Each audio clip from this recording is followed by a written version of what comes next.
लिए उनकी जो संतति, उनकी जो परंपरा चल रही थी, उसको भी हम रोक सकें। बस इतना ही पुरुषार्थ हमें वर्तमान में करना चाहिए। कर्म जो हम करते हैं उनका फल सिर्फ हमें ही मिलता हो, यह बात सब जानते हैं, लेकिन ध्यान रखना कि इतना ही नहीं है।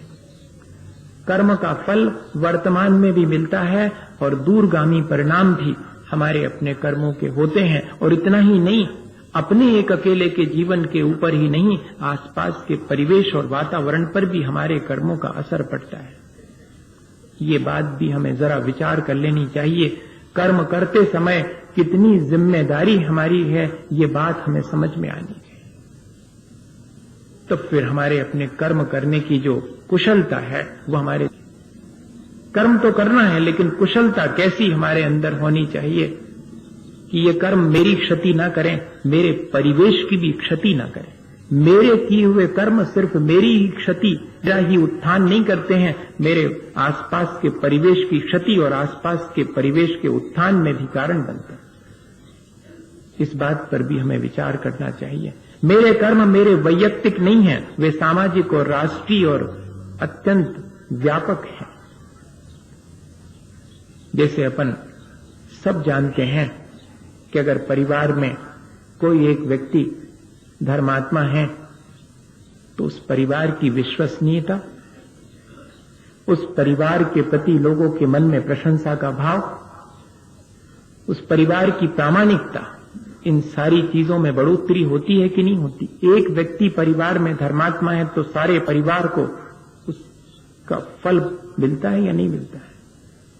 सबको उसकी प्रशंसा और उसकी विश्वसनीयता का लाभ मिलता है कि नहीं मिलता? आज हमें किस चीज का लाभ मिल रहा है? आज हमारे साथ एक चीज सबसे बड़ी जुड़ी है कि हम अपने आचार्य महाराज के शिष्य हैं। उनकी उस त्याग तपस्या का फल हमें भी मिल रहा है कि नहीं मिल रहा? जहां जाते हैं वहां पर लोग श्रद्धा की दृष्टि से देखते हैं, भैया उनके शिष्य हैं। हमने अभी कुछ भी नहीं किया, हमने आपसे कोई अभी बात भी नहीं की है, लेकिन इसके बावजूद भी और उसका फल मिलता है कि नहीं मिलता? ये सामने उदाहरण है अपने, कोई ऐसी चीज नहीं है, सबके देखने में अनुभव में आती है। और इतना ही नहीं है, एक मछली सारे तालाब को गंदा करती है, इसका भी उदाहरण सबके सामने है कि अगर दुर्योधन को थोड़ी सी राज्य की लोलुपता नहीं होती तो युद्ध नहीं होता। और एक अकेले गांधी जी को अहिंसा और सत्य का पालन करते हुए देश को स्वतंत्रता नहीं मिलती अगर उनके शुभ कर्म का सबको फल नहीं मिलता। तीर्थंकर अपने आत्मा का खुद कल्याण करते हैं, लेकिन तीर्थंकर की दिव्य ध्वनि को सुनकर के चतुर्विद संघ अपना कल्याण कर लेता है। हमारे किए हुए कर्म दूसरे के उत्थान और पतन दोनों में जिम्मेदार होता है।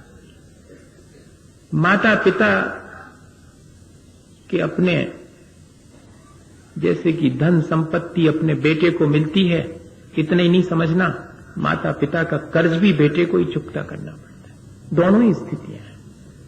उनके किए हुए भले और बुरे कर्मों का असर आने वाली संतति पर भी पड़ता है। इतनी सावधानी का काम है कर्म करना।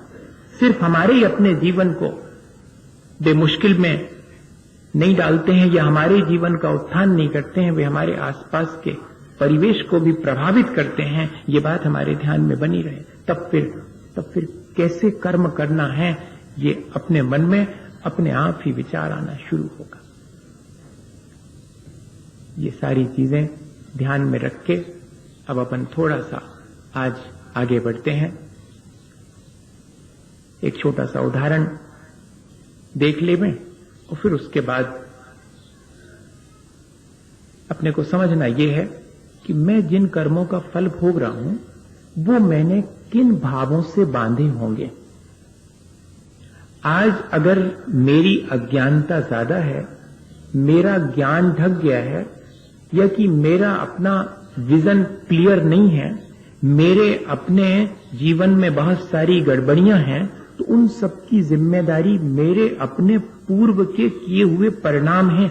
ये मुझे अगर मालूम पड़ जावे कि कौन से वाले परिणाम से मुझे कैसे वाले कर्म का बोझ ढोना पड़ता है, तो फिर मैं उसको बोझ को हल्का करने के लिए वैसे परिणाम ना करूं। बहुत आसान सा तरीका है। वो प्रक्रिया पर अपन अब विचार शुरू करेंगे। और उसके पहले ये बात अपने ध्यान में रखें कि हम जो भी कर्म करेंगे उसमें हम फल में आसक्त नहीं होंगे, क्योंकि कर्मों का फल हमें दोनों रूपों में आसक्त करता है। जब वो भला फल देता है तब हमें गाफिल कर देता, हमारे भीतर अहंकार पैदा करता है, और जब वो अपना खोटा फल देता है तब वो हमें संक्लेशित कर देता है। और अहंकार और संक्लेश, इन दोनों प्रक्रियाओं से मैं और अधिक अपने संसार को बढ़ाता हूं। इसलिए पहली चीज कि मैं इस कर्म के फल में अपनी आसक्ति घटाऊं, और जो कर्म मैं करता हूं उसको कर्तव्य मान के करूं, उसमें कर्ता ना बनूं। ये दूसरी चीज है। पहली चीज कि मैं अपने कर्मों के फल में आसक्ति ना रखूं, कर्म करूं तो कर्तव्य मान करके करूं और कर्ता बन के ना करूं। अगर ये दोनों चीजें हमारे जीवन में आ जाएं कि कर्म का फल भोगते समय क्या सावधानी रखना और कर्म करते समय क्या सावधानी रखना, फिर देखिएगा वे कर्म हमारे जीवन को ऊंचा उठाने वाले ही होंगे। एक उदाहरण है, असल में हम सब लोग कर्म करने में उतने उत्सुक नहीं हैं, हम तो कर्म के फल में उत्सुक हैं, देखा जाए अगर तो। और हमें तो कई बार ऐसा लगता है कि फल मिल जावे, हमें कर्म न करना पड़े तो और अच्छा है। ये जितनी भी लॉटरी वाटरी की प्रक्रिया शुरू हुई, उसके पीछे उद्देश्य क्या था? कछु न करने पड़े और घर बैठे और हाथ पे पैसा मिल जावे। Wealth without work, Gandhi ji ने इसको एक पाप कहा है। Wealth without work is a sin, और knowledge without morality is a sin. नैतिक मूल्य कुछ भी नहीं है और नॉलेज खूब सारी है तो वो पाप में ले जाएगी आपको, जैसे ले जा रही है आज। कितना तो ज्ञान है लोगों के पीछे, लेकिन नैतिक विकास की कोई चिंता नहीं, आध्यात्मिक विकास की कोई चिंता नहीं। ज्ञान तो अपार, वो कहां ले जाएगा? पतन की तरफ ले जाएगा। ये जो अकर्मण्यता है, कर्म नहीं करने की जो प्रवृत्ति है, लेकिन फल की आकांक्षा बहुत, और इतने ही नहीं, खोटे कर्म करके भले फल की आकांक्षा, ये संसार बढ़ाने वाली। इसके लिए एक उदाहरण अपन समझ ले। कितने तरह के लोग हैं और अपन उसमें से कौन से प्रकार के हैं, ये जरा सा विचार कर लें। एक वे लोग हैं जो कि कर्म तभी करते हैं जब ये तय हो जावे कि फल क्या मिलेगा।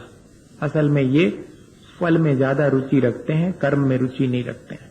ऐसा जीवन में अपने भी कभी कभी मन में आता होगा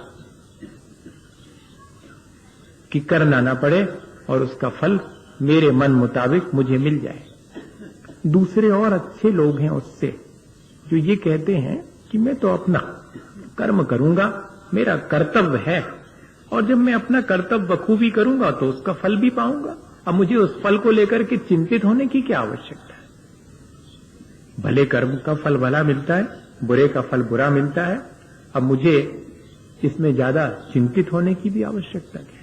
ऐसा होता कि भैया कभी कभार बुरे कर्म का फल भी अच्छा मिल जाता है, या कि अच्छे कर्म का भी बुरा फल मिल जाता है। ऐसा अगर कुछ नियम होता तो फिर जरा चिंता की बात थी।